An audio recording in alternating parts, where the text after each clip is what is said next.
नमस्कार प्यारे छात्रों, कैसे हैं आप। आशा करता हूँ आप सभी अच्छे होंगे और मस्त होंगे।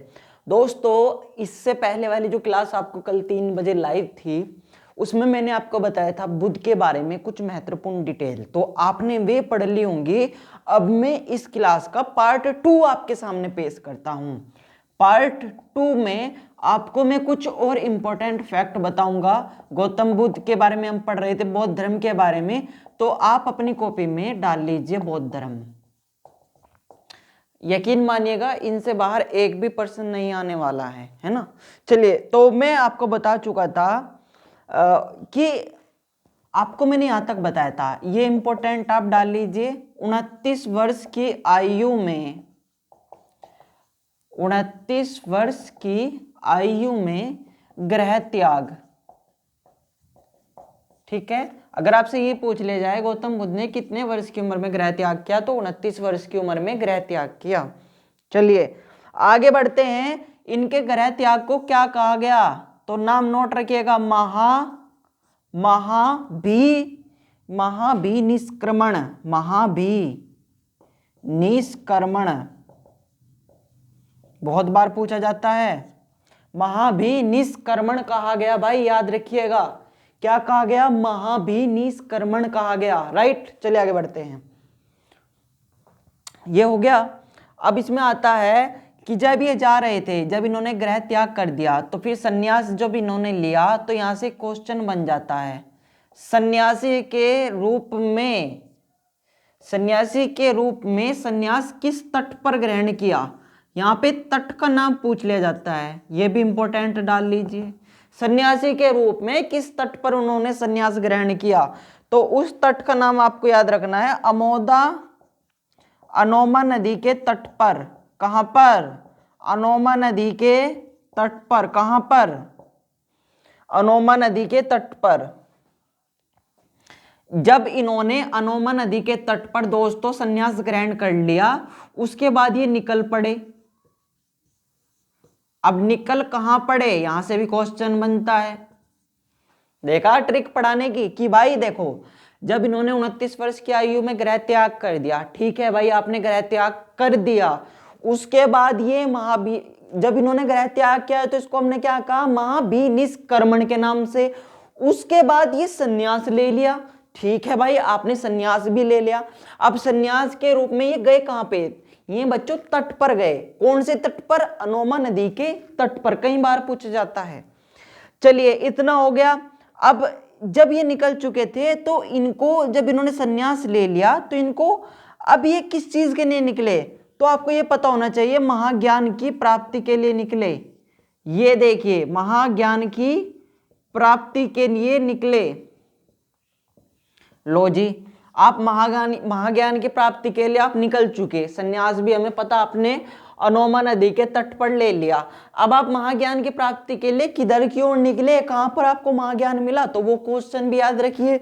वो क्वेश्चन है पीपल के वृक्ष के नीचे। देखो मैं आपको किस तरीके से याद करवा रहा हूं भाई, हमें पता है आपको पीपल के वृक्ष के नीचे। इसको मैं थोड़ा यहाँ पे क्लीन कर देता हूं, ताकि आपको और भी पिक्चर अच्छी आपके माइंड में बनती जाए। ये निकल चुके हैं। अब इनको पीपल के वृक्ष के नीचे जाना है महाज्ञान की प्राप्ति करने के लिए। तो चलिए हम पीपल के वृक्ष के नीचे आपको ले जाते हैं। तो चलिए देखिए, पीपल के वृक्ष के नीचे, ठीक है, पीपल के वृक्ष के नीचे निरंजना नदी के तट पर, निरंजना नदी के तट पर, पीपल वृक्ष के नीचे निरंजना नदी के तट पर, ठीक है, इनको महाज्ञान यानी महाज्ञान को क्या बोलते हैं? निर्वाण की क्या हुई? प्राप्ति। क्या हुई? प्राप्ति। याद रहेगा कितने आसान तरीके। भाई इन्होंने पहले सन्यास लिया, सन्यास किस नदी के तट पर लिया? अनोमा नदी के तट पर लिया। फिर ये भाई वहां से निकल चुके के बाद ये किस चीज के लिए निकले? महाज्ञान की प्राप्ति के लिए निकले। ठीक है, महाज्ञान की प्राप्ति के लिए निकले, तो फिर किस वृक्ष के नीचे जाकर उन्होंने महाज्ञान प्राप्त किया? पीपल वृक्ष के नीचे महाज्ञान प्राप्त किया, जो कि निरंजना नदी के तट पर है, जो कि निरंजना नदी के तट पर है। किस नदी के तट पर? निरंजना नदी के तट पर है। और 6 वर्षों की तपस्या के बाद 6 वर्षों की तपस्या के बाद इनको महाज्ञान की प्राप्ति हुई। अगर आपसे क्वेश्चन ये पूछ ले कि महाज्ञान की प्राप्ति की जो तपस्या अवधि थी वो कितने वर्षों के बाद इनको मिली, तो 6 वर्षों के बाद। और ये कहाँ पे पड़ता है, ये एरिया कहाँ पे पड़ता है अगर ये पूछ ले तो गया बिहार में पड़ता है। कहाँ पे पड़ता है, गया बिहार में पड़ता है। देखो मेरे पढ़ाने का तरीका थोड़ी यूनिक है, मैं आपको यहाँ पे याद करवाने के पर्पज से आता हूँ, ना कि आपके नोट्स बनवाने के पर्पज से। आपको जो भी चीजें इंपॉर्टेंट लगे आप उनको बड़े अच्छे तरीके से याद करते जाइए, और यकीन मानिए एक भी क्वेश्चन जो आपका गौतम बुद्ध टॉपिक से परीक्षा में गलत हो दे, है ना। चलिए इतना आपको मैंने समझा दिया, अब मैं इसको थोड़ा क्लीन करता हूं, फिर मैं आगे आपको बताता हूं किस चैप्टर में और क्या क्या इंपॉर्टेंट है ना। चलिए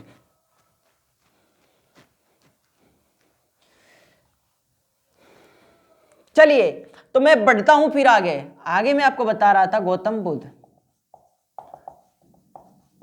चलिए इसमें हम आगे जानते हैं। थोड़ा इंक भी खत्म हो चुकी है, 1 मिनट आप सभी होल्ड रखेंगे।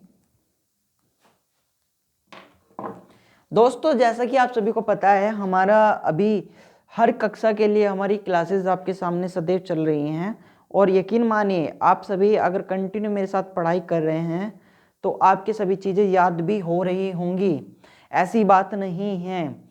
और अब तक मैं आपको बहुत चीज़ें कवर करवा चुका हूँ। सिंधु घाटी सभ्यता अगर आप मेरे स्टूडेंट से एक भी क्वेश्चन पूछेंगे तो वो बिल्कुल आपको सही का सही बताएंगे, क्योंकि उन्होंने बिल्कुल यूनिक तरीके से उस चीज़ को समझा है, ना कि रटा है। और हिस्ट्री को अधिकतर रटते ही हैं, जहाँ तक मैंने अपनी उम्र में देखा है अत्यधिक स्टूडेंट को हिस्ट्री को रटते हुए। ना तो मैंने कभी हिस्ट्री रटी है और ना मैं अपनी क्लास में किसी को रटवाता हूँ। चलिए यहां तक हो गया। अब जब इनको भाई महाज्ञान प्राप्त हो चुका था, महाज्ञान की इनको प्राप्ति हो चुकी थी बुद्ध को, है ना। महाज्ञान की प्राप्ति के बाद ये किस नाम से जाने गए, किस नाम से जाने गए? महाज्ञान की प्राप्ति के बाद ये बुद्ध के नाम से जाने गए। किस नाम से जाने गए? बुद्ध के नाम से जाने गए। ये इंपॉर्टेंट क्वेश्चन बन जाता है, लॉक कर लो इस क्वेश्चन को कि महाज्ञान की प्राप्ति के बाद बुद्ध किस नाम से जाने गए। आपको पता होना चाहिए कि बुद्ध किस नाम से जाने गए, गौतम बुद्ध बुद्ध के नाम से जाने गए, राइट। चलिए आगे बढ़ते हैं। किस नाम से जाने गए? बुद्ध के नाम से जाने गए, ठीक है। चलिए अब आपको एक और बात याद रखनी है, इन्होंने शिक्षा, इनके शिक्षा से भी एक क्वेश्चन बनेगा। जो गौतम बुद्ध थे उन्होंने शिक्षा किन गुरु से ली, तो आपको पता रहना चाहिए अलार कलाम इनके गुरु थे। अलार कलाम कौन थे? इनके गुरु थे। और अलार कलाम से इन्होंने राजगृह में शिक्षा ग्रहण की। क्या की? राजगृह में इन्होंने ग्रहण की, क्या की? शिक्षा, ठीक है, याद रहेगा। अलार कलाम ने राजगृह में ग्रहण की, क्या ग्रहण की? शिक्षा, राइट। चलिए आगे बढ़ते हैं। और वैशाली में एक और नाम याद रखिएगा, एक तो राजगृह में इन्होंने अलार कलाम से ली, और दूसरी वैशाली में। वैशाली में किससे इन्होंने शिक्षा ग्रहण की? तो याद रखिएगा वैशाली में इन्होंने शिक्षा ग्रहण की रुद्रकरामापुत्र से इन्होंने शिक्षा ग्रहण की, ठीक है। चलिए आगे बढ़ते हैं, इतना आप सभी कवर कर चुके होंगे, आगे बढ़ते हैं।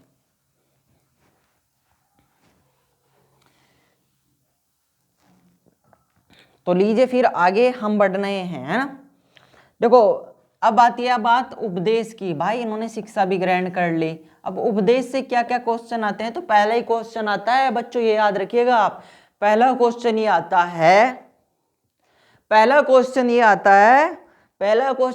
है उपदेश से कि इनका पहला उपदेश कहाँ पे हुआ, कौन से सन में हुआ, कैसे हुआ। तो पहला उपदेश धर्मचक्र परिवर्तन के लिए हुआ। किस चीज के लिए? धर्मचक्र परिवर्तन पहला उपदेश, याद रहेगा सभी को। धर्मचक्र परिवर्तन पहला उपदेश सारनाथ वाराणसी में हुआ। कहाँ हुआ? सारनाथ वाराणसी में हुआ। कहाँ हुआ? सारनाथ वाराणसी में हुआ, ठीक है, याद रहेगा इतना। पहला उपदेश धर्मचक्र परिवर्तन कहाँ हुआ? तो सारनाथ वाराणसी में हुआ। यहीं पे इन्होंने क्या किया? देखो ये तो था दिया, मतलब पहला उपदेश दिया। और यहीं पे इन्होंने क्या किया, तो इन्होंने बौद्ध संघ की स्थापना किया। क्या किया? बौद्ध संघ की स्थापना किया। कहाँ किया? तो सारनाथ वाराणसी में किया। कहाँ किया? सारनाथ वाराणसी में किया। याद हो गया ना? देखो, धर्म चक्र परिवर्तन का पहला उपदेश सारनाथ वाराणसी में दिया, और फिर क्या किया? बौद्ध संघ की स्थापना भी वहीं पे किया। हो गया ना याद? चलिए आगे बढ़ते हैं। बौद्ध संघ की स्थापना भी इन्होंने सारनाथ में ही की। अगर ये क्वेश्चन पूछ ले कि बौद्ध संघ की स्थापना कहाँ पे हुई, तो सारनाथ वाराणसी में। धर्म चक्र पहला उपदेश कहाँ पे दिया? सारनाथ वाराणसी में दिया।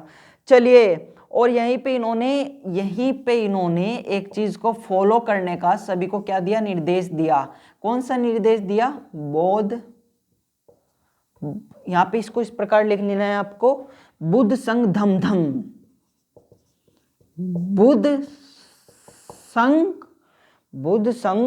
व धम, मतलब इसका मतलब है शांति का प्रतीक, है ना? ठीक है। और इन्होंने मतलब इस चीज को सभी को फॉलो करने के लिए कहा, और 15 ईयर्स इन्होंने एज रखी बौद्ध धर्म में जुड़ने के लिए। कितनी एज रखी? 15 साल इन्होंने एज रखी, राइट। ठीक है। बौद्ध संघ की गणपूर्ति में 20 सदस्य थे। हो गया इतना? चलिए बढ़ते हैं। बौद्ध संघ की गणपूर्ति में कितने सदस्य थे? तो याद रहेगा, बौद्ध संघ की गणपूर्ति में 20 सदस्य थे। कितने सदस्य थे? 20 सदस्य थे। बौद्ध संघ की गणपूर्ति में कितने सदस्य थे? बौद्ध संघ की गणपूर्ति में 20 सदस्य थे। चलिए भाई, बौद्ध संघ की गणपूर्ति में कितने सदस्य थे? तो 20 सदस्य थे। याद रहेगा? चलिए आगे बढ़ते हैं।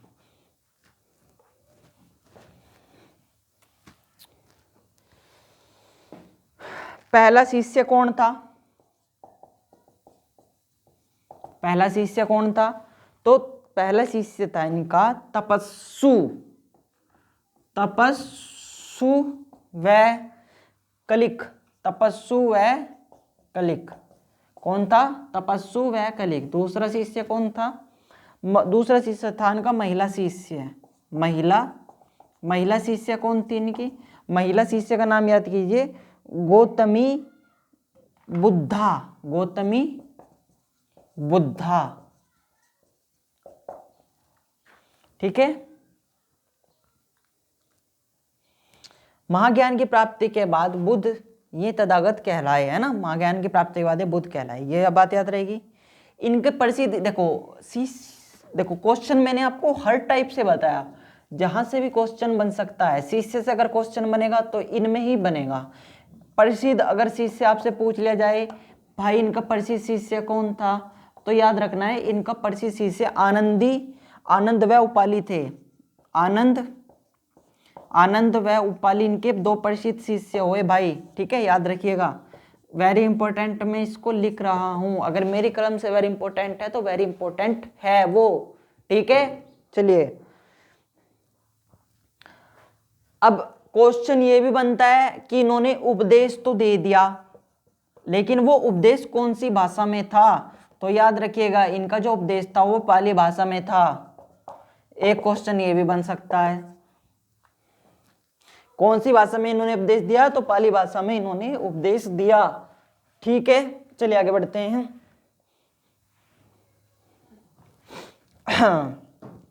कौन सी भाषा में उपदेश दिया? पाली भाषा में इन्होंने उपदेश दिया। और यह भी पूछ सकता है कि सार्वधिक उपदेश किस भाषा में दिए? तो याद रखना, पाली भाषा मैंने बताई है, पाली भाषा, छाप के जाना, पाली भाषा। आगे बढ़ता हूं मैं। अंतिम समय में ये कहां पे इन्होंने अपना अंतिम उपदेश दिया? क्वेश्चन है अंतिम समय, अंतिम उपदेश कहां पे दिया? अंतिम समय और अंतिम उपदेश, तो याद रहेगा आप लोगों को, कुशीनगर। छाप के आ जाना, कुशीनगर। कुशीनगर कहाँ पे पड़ता है? तो यहाँ पे इस एरिया में पड़ता है कुशीनगर। ठीक है, कुशीनगर। जीवन के अंतिम नगर में कुशीनगर पहुंचे और उपदेश सुभुज को दिया। उपदेश अगर ये पूछ ले किसको दिया, भाई एक तो हो गया पहुंचे कि भाई कहाँ पहुंचे, तो मैंने आपको बताया कुशीनगर पहुंचे उत्तर प्रदेश में। उपदेश किसको दिया, तो नाम रखिएगा सुभुज को इन्होंने अपना अंतिम उपदेश दिया। सुभुज, सुभुज को अपना अंतिम उपदेश दिया। चलिए अब मैं बात करता हूं कुछ संगति, बौद्ध संगति, ठीक है। उपदेश तो हो गए, उपदेश से भी क्वेश्चन आपका नहीं छूटना चाहिए। अब बात करते हैं बुद्ध संगति। तो याद रखिएगा, याद रखिएगा मृत्यु, अब इनकी क्या हो गई, मृत्यु। मृत्यु से भी क्वेश्चन आ जाता है, ये बात याद रखिएगा। हिरण्यवत नदी के किनारे, मैं यहाँ पे बड़ा बड़ा लिख रहा हूं, हिरण्यवत, हिरण्यवत नदी के किनारे, हिरण्यवत नदी के किनारे, हिरण्यवत नदी के किनारे कुशीनगर। देखो कैसे क्वेश्चन बनेगा, हिरण्यवर्त नदी के किनारे कुशीनगर। और किस चीज से इनकी मृत्यु हुई, अतिसार से, अतिसार रोग से पीड़ित हो गए थे, अतिसार रोग से पीड़ित हो गए थे। जब इनकी मृत्यु हुई तो उसको, मृत्यु को क्या कहा गया, महापरिनिर्वाण, ठीक है, क्या कहा गया, महापरिनिर्वाण कहा गया। और 483 बीसी में इनकी मृत्यु हो गई, 483 बीसी में इनकी क्या हो गई, मृत्यु हो गई। चलिए इतना पॉइंट आपको याद रहेगा। चलिए आगे बढ़ते हैं, नोट कीजिए जल्दी। चलिए नोट हो गया आप लोगों का, आगे बढ़ता हूं मैं, क्योंकि बुद्ध चैप्टर आज हमें कंप्लीट करना है जल्दी से जल्दी। चलिए फिर आगे बढ़ते हैं हम। आगे हम इसमें बात कर रहे हैं आप लोगों की कि प्रथम बौद्ध संगति कहाँ पे हुई। इसमें पूछा गया है प्रथम बौद्ध संगति, प्रथम बौद्ध संगति, प्रथम बौद्ध संगति। इससे क्वेश्चन बनना लाजमी है, बनेगा ही बनेगा। याद कीजिए प्रथम बौद्ध संगति का आयोजन, पहला क्वेश्चन बनेगा इसका आयोजन कहाँ पे हुआ, तो प्रथम बौद्ध संगति का आयोजन राजगृह में हुआ। भाई छाप के आइएगा, नोट रखिएगा, राजगृह में हुआ। अब ये क्या हुआ, आयोजन। अब ये करवाया किसने, करवाया किसने, अज्ञात शत्रु ने। करवाया किसने, अज्ञात शत्रु ने। करवाया किसने, अज्ञात शत्रु ने। अब देखो पहला क्वेश्चन आयोजन, पहला क्वेश्चन करवाया, और तीसरा क्वेश्चन अध्यक्षता किसने की, अध्यक्षता किसने की। पहला क्वेश्चन तो करवाया, किसने करवाया, राजगृह में, मतलब किसने करवाया, अज्ञात शत्रु ने। आयोजन कहाँ हुआ, राजगृह में। और इसकी अध्यक्षता किसने की, किसने की भाई अध्यक्षता, तो याद रखिएगा इसकी जो अध्यक्षता की महाकश्यप ने की। किसने की, महाकश्यप ने की। किसने की, महाकश्यप ने की। आगे बढ़िए। चलिए अब जो बौद्ध ग्रंथ थे उनको क्या क्या कहा गया है, चलिए उसको भी देखते हैं। यहां से क्वेश्चन नहीं छूटना चाहिए। मैंने बताया आपको आयोजन किसने कराया, राजगृह में आयोजन हुआ। करवाया किसने, अज्ञात शत्रु ने। अध्यक्षता किसने की, महाकश्यप ने की। अब यहां से इतने क्वेश्चन बनने लाजमी हैं। आगे बढ़ता हूं मैं।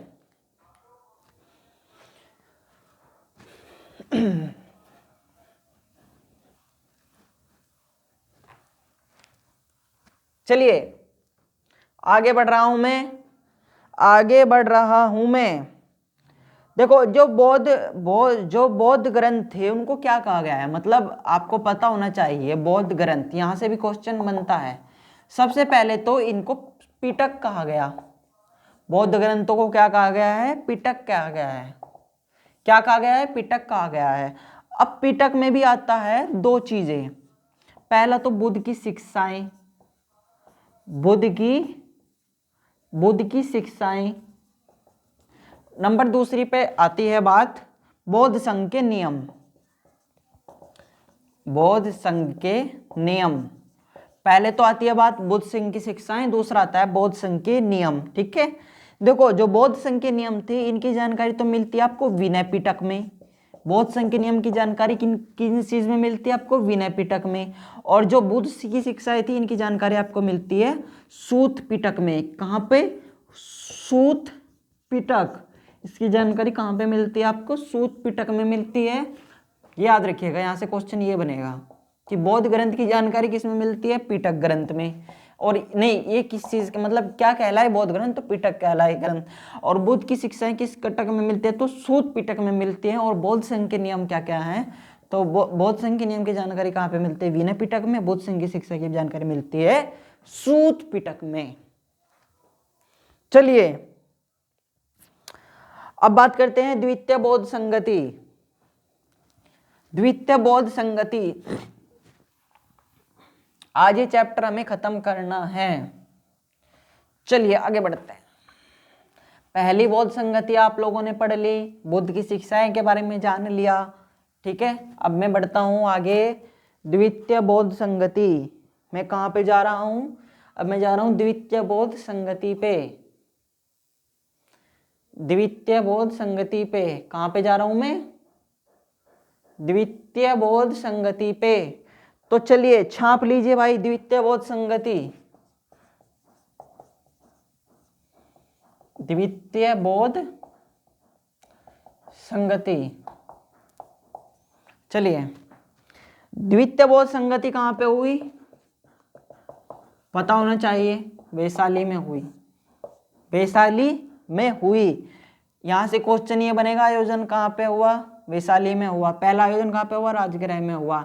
किसने करवाया? ये भी तो पता होना चाहिए। शिशुनाग वंश के कालाशोक ने करवाया। शिशुनाग वंश के कालाशोक ने करवाया।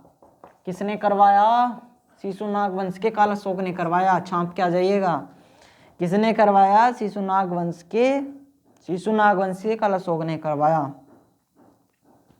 अब इस संगति में क्या हुआ? जब ये संगति हुई तो इसमें बच्चों ये हुआ कि बौद्ध धर्म के अनुयायी दो विभागों में विभाजित हो गए। बौद्ध धर्म के अनुयायी, अब अनुयायी कौन होता है सर? अनुयायी वो होता है बच्चों जो बौद्ध धर्म को मानते हैं।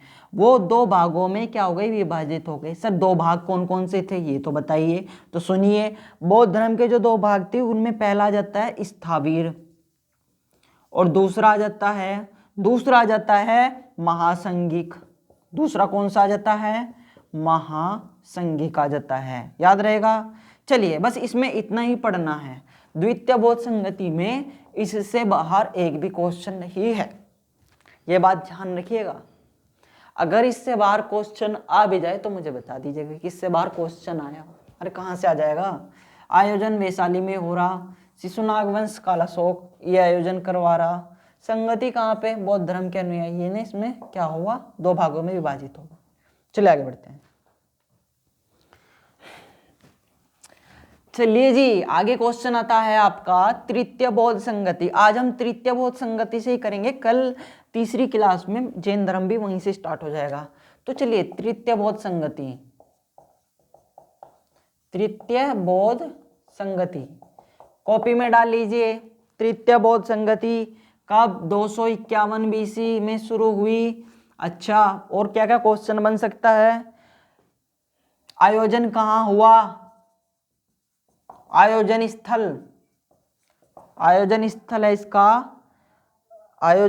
है इसका पाटिलपुत्र। किसने करवाया? चंद्रगुप्त मौर्य ने करवाया, अशोक मौर्य काल में, है ना। किसने करवाया? अशोका, जो कि मौर्य सल्तनत थी, करवाया, है ना। मौर्य अशोका, जिसने बौद्ध धर्म को स्वीकार कर लिया था, मौर्य सल्तनत, ठीक है, मैं करवाया अशोक ने, ठीक है। अच्छा, अध्यक्ष कौन रहे भाई?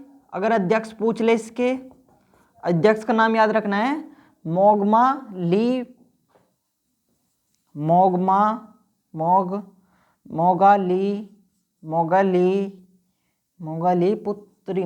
ये नाम थोड़ा सा आप इसको ऐसे याद कर लीजिएगा, MLPR, मोगलीपुत्रिम, ठीक है, MLPR, ठीक है। चलिए आगे बढ़ते हैं। आगे बौद्ध धर्म में तीसरा पटक जोड़ा गया। अब जो ग्रंथ दो थे, जो दो मैंने आपको बताए, सूत पिटक विनय पिटक। अब उसमें तीसरा भी जोड़ दिया गया। अच्छा भाई तीसरा कौन सा जोड़ा आपने, तो नाम नोट कीजिए। इसमें तीसरा ग्रंथ जोड़ दिया गया अभिधम पिटक। कौन सा पिटक, अभिधम पिटक। चलिए अब इसमें क्या किया गया, तीसरी चीज इसमें जोड़ दी गई अभिधम पिटक। कौन सा पिटक, अभिधम पिटक। कौन सा पिटक, अभिधम पिटक। ठीक है, नोट, अशोक के समकालीन बुद्ध बौद्ध भिक्षुओं की, है ना, अशोक क्या थे, समकालीन बौद्ध भिक्षु थे। ठीक है, आपको एक और बात पता होनी चाहिए, चौथी जो संगति हुई थी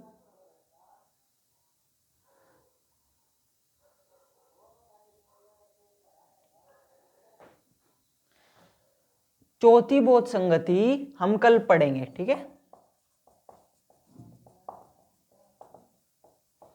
चौथी बौद्ध संगति कल पढ़ेंगे, उसके बाद जैन धर्म कल पढ़ेंगे। 1-2 दिन का और काम है। जैन धर्म आपका कल, जैन धर्म आपका 1 दिन लेगा, फिर मगध का उत्कर्ष, फिर दूसरा विदेशी आक्रमण करते हुए हम जल्दी हिस्ट्री को खत्म कर लेंगे आपके सामने। ठीक है, तो फिर मिलता हूँ नेक्स्ट के साथ, तब तक के लिए धन्यवाद। जय हिंद, जय भारत।